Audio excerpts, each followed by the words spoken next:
आगे लाइफ अपन बनई बहुगे, पैसा खूबे कमाई बहुगे, तोरा से दूर चला जाई बहुगे, कबो न लौट के बहुगे।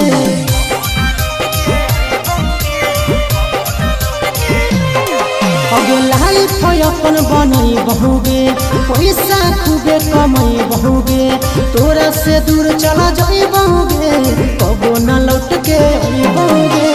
सागर बेदर्दी से बोले भी न तोड़ गे,